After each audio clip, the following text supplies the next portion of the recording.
మీలో ఎంతమందికి బ్రోకలీ అంటే ఇష్టం? నాకైతే అసలు నచ్చదు. బట్ బ్రోకలీతో కొన్ని రెసిపీస్ అయితే నచ్చుతాయి. అందులో ఒక రెసిపీ ఇదనమాట. నేను వెయిట్ లాస్ జర్నీలో ఉన్నప్పుడైతే ఈ రెసిపీ ఎక్కువగా తినేదాన్ని. సో, ఆల్మోస్ట్ నేను 10-12 కేజెస్ అయితే తగ్గాను అప్పట్లో. సో, ఏం లేదు, మనకి నచ్చిన వెజిటబుల్స్ అన్నిటిని లైట్‌గా టాస్ చేసుకోవాలి. సో, బ్రోకలీ, గ్రీన్ పీస్ ఇంకా బీన్స్‌ని నేను లైట్‌గా బాయిల్ చేసుకున్నాను.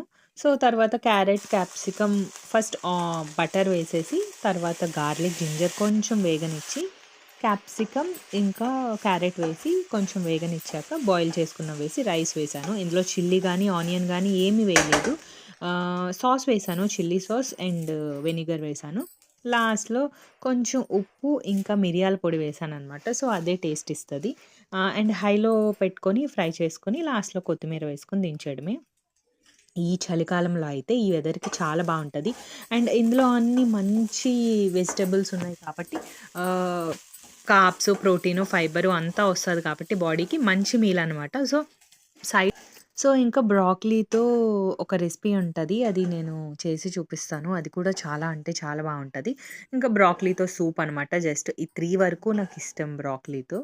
సో, అలాగా నేనైతే ఈ మంచి వెదర్‌లో వేడి వేడిగా ఇలా మళ్ళీ వెయిట్ లాస్ ఛాలెంజ్ అయితే స్టార్ట్ చేశాననమాట. సో, అందుకు మళ్ళీ బ్యాక్ టు రొటీన్.